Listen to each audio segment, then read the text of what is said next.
Just a revision. MT is machine translation. TM, translation memories. Translation memories are these things that record your bytext, your STTT pairs that you produce, and it's your memory, in theory. Okay? We've seen that machine translation platforms integrate translation memories. So we've been looking at machine translation with translation memories. Today, we're seeing translation memories that integrate machine translation. So our name for that is TMMT. The two technologies are being worked on together. Okay, but there are other names for it as well. Common parlance is CAT tools, computer-aided translating or computer-assisted translating. CAT tools is not a term I like very much personally, not because I don't like cats, but because everything you do with language is computer-aided these days. So when you write a text in Word or use your spell check or go Googling, you're computer-aided, everything's computer-aided, so it seems not to have any specificity. I prefer TMMT. Another proposal is TENT, which is nice, Translation Environment Tools. Have it all inside the tent, okay? Or, more generally, I talk about translation technologies because that's what they are. What I'm teaching here, for me, translation technologies. CAT tools, I discourage as a term, but a lot of people use it, so you've got to know what it means. Any questions on that? Oh, pretty simple names for things. Translation memories are not high-tech stuff. The concept developed in the 1980s, so it goes back a long way. It started in the 1990s, but Trados, which is the market leader today and has been all the way, Trados started off as just a set of macros attached to Word. You'd open Microsoft Word, activate the macros, and it would, within Word, keep a memory of what you were translating and bring up your previous translations whenever there was an exact or fuzzy match. That's what it did then. That's what it does now, basically. A lot has happened since then. IBM, in parallel, developed translation memories along with its work on machine translation, mainly for in-house use. So in the commercial area, in the 1990s, people would say, do you use Trados? They wouldn't even say, do you use translation memory?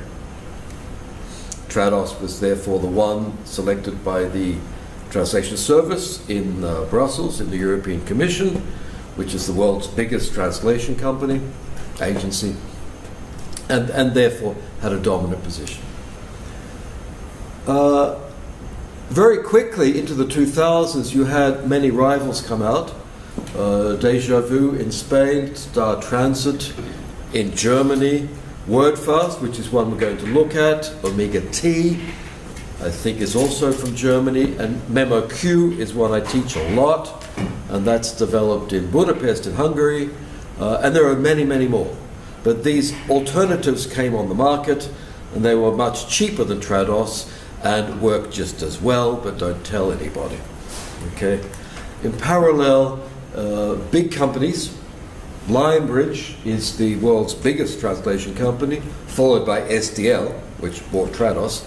Lionbridge developed its own in-house software called Logoport. It's now another thing.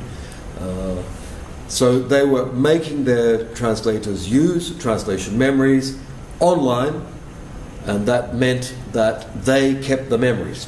As soon as you translated something for Lionbridge, that bytext went into their database and they kept it, and it was propagated so everybody else who meets the same sentence at the beginning was obliged to use your translation.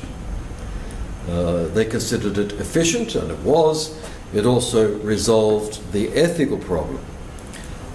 The ethical problem is this: as you translate with a translation memory, you produce your translation and you sell that to your client, right? But you also produce a translation memory, which is the record of what you've done. And at the beginning, in the 90s and 2000s, there was this legal thing. Who owns this? Does it belong to the company or does it belong to you? So every translator kept as many memories as they could to build up their own database because it makes you more efficient. The legal problem was solved. It wasn't solved. It was overridden by technology. The companies obliged you to use a certain tool, and that tool automatically sent the pair to the company. Translators lost, basically. But if you're doing any translating and you're using a tool, it's obvious. Keep the memories, build up your databases. Okay? We've seen a whole lot of small programs come out there which are really good and really efficient, and a lot of them are free with paid options. So we're looking at 2 free ones that are out there. Basically because the market leaders only work for PCs, they don't work for Macs. We've got lots of Macs here, so I had to choose something that is online, web-based, just to overcome that simple problem. Okay? When I say a translation memory suite, the basic idea of the translation memory is simple and they've all got it. Okay? But the suite means around it they build on other tools. So you've got really a set of tools when you get into these things. In addition to the translation memory, which is your base, these days you're going to have an empty feed, or 1, or 2, or 3, or 4, and you can select which empty feeds you use. Some of them you have to pay for, some of them you don't have to pay for. Okay? You'll have tools for terminology management. As you go along, you keep, or you know, when you Google stuff, you get information on terms, you will build up a term base, which can have many, many items in it and be quite elaborate. Trados is very good at this. Trados has a thing called multi-term, which is a really sophisticated terminology management set of tools. And that's why it's market leader and deserves to be because of it. The other tools are for quality control. When you export your translation, you can go through and automatically check for things like missing tags or punctuations or technological things. And the ones you're looking at may or may not have pretty primitive quality control mechanisms. The big ones, the expensive ones, have really good quality control. Spell checking, you can get that operative in your translation memory. You should do that, find out how to do it. And the one you're looking, today we'll be working with MemoQ. If we have time, it has a tool for speech recognition.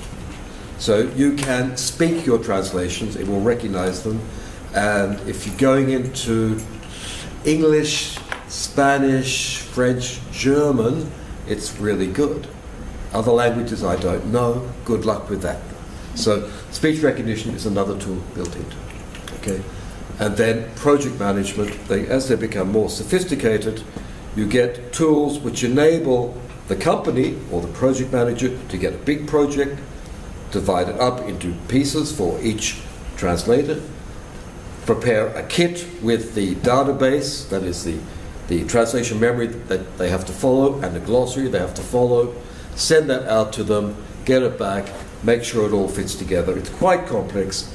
And so project management is what makes some of these tools, the market leaders, very expensive. The tendency these days is to produce a really big, expensive suite for the company or the project manager, and then cheaper satellite suites that you translators then use. So you wouldn't have these project management tools in it. Okay, to give you an idea of what we're talking about, SDL Trados Professional, in Australian dollars, $3,195. You're not going to buy it just to do next week's translation. You're buying it because you're a translation company, or you're really investing in this field, okay? But the freelance version is $635, which is more accessible if you're just working as a freelance for companies, you're not doing the project management. MemoQ, same thing, $2,350 for the project manager, but $971. Actually, it's more expensive than for the Translator Pro, I think we were doing that. I do teach this one quite a lot. They give a student license for free. You get it for free for 1 year. Then they offer it to you, I think, for $150, which is a good deal. If anybody's really interested, we could do that, and you get it. It's cheaper than $971. Okay. And then there's all sorts of prices going down to the free ones that we're going to look at today. What the translation memory does is store your translations and bring them up again. Simple idea. The assumption, though, is this, that the way you translate a text in context A is exactly the same as you translate it in context B. And if you know anything about language, you should know that a phrase differs in meaning according to context. Does it always, though? Okay. Some kinds of text, the personal experience texts, are highly context dependent. So perhaps this doesn't work so well. But technical texts, user instruction manuals, things like that, this assumption more or less holds. Okay? Any field where there are fixed terms and fixed phrases, the terminology and the phraseology is fairly standard and repetitive. Law is a prime example. Also finance are good for this. Any text where there's a lot of repetition of material is excellent for this. Legal contracts, legal documents, lots of repeated terms. It's not meant to be read by a human reader, it just has to be written. Okay? This is wonderful because it saves you repeating the work you've already done. Also, especially any text that's being updated is really good for this. Why? Well, I translate a website for the School of Languages and Linguistics, for example, and then it gets updated every year. I put it through the system. The things I translated last year are perfect matches, 100%, and the new ones come up as requiring modification. So instantly I can see the new bits that have to be translated. It's very quick to update that website. Think of most of the big documentation projects, websites, user instruction manuals, software. Almost all these big texts that we use these days are constantly being updated. Quite rarely do we start to write a text from scratch. And in this world of constant updating rather than authorial creation, translation memory tools are really useful. And more generally, clients sometimes like to use translation memory tools because they give you the memory and sometimes you're instructed to obey it. You'll receive the memory and they will say something like, respect 100% matches. If it says 100% match, don't touch it. And you'll get it. You'll get it, and you'll see it's something's wrong there. But your instructions are don't mess around with the work we've done. Okay? And if they tell you that, you don't do it.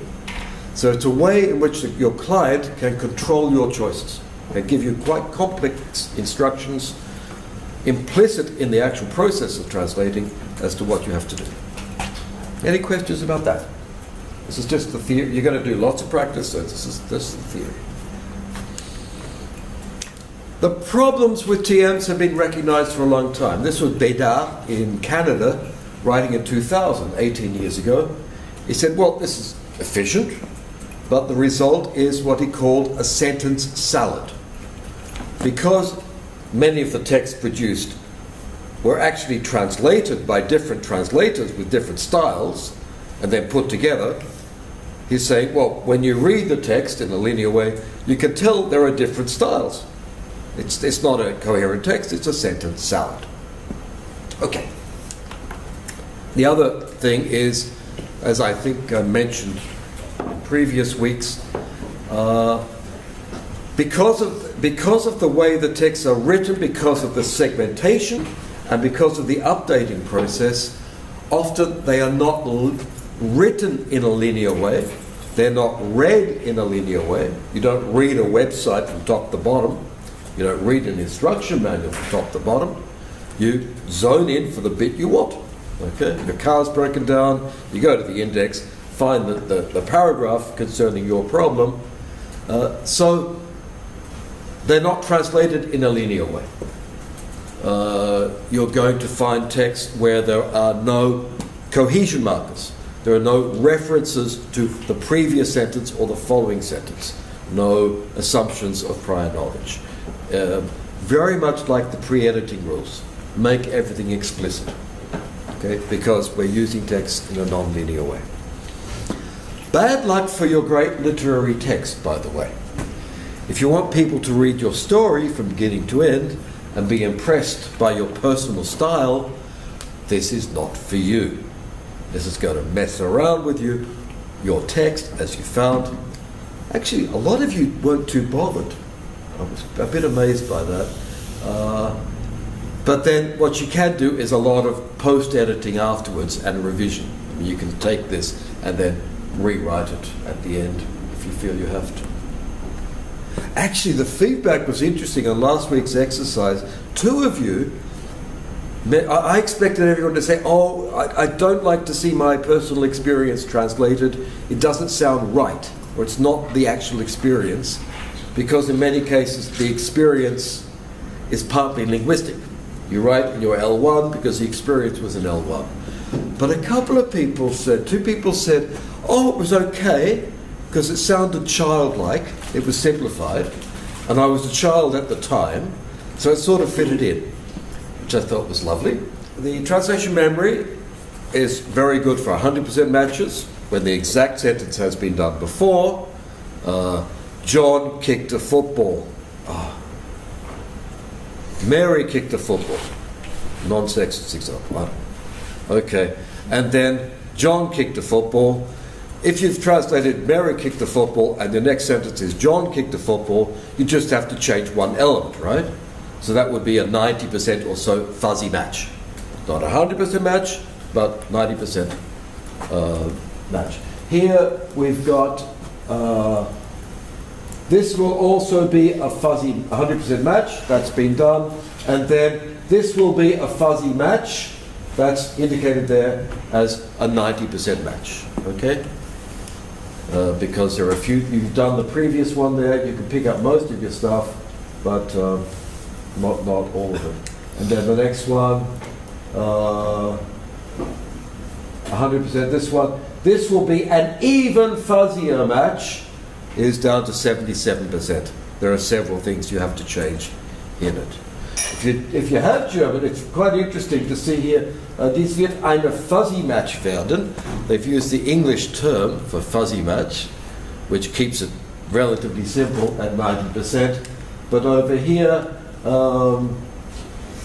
fuzzier is translated by the negative. Dies wird noch unschärfer. This would be even unclearer.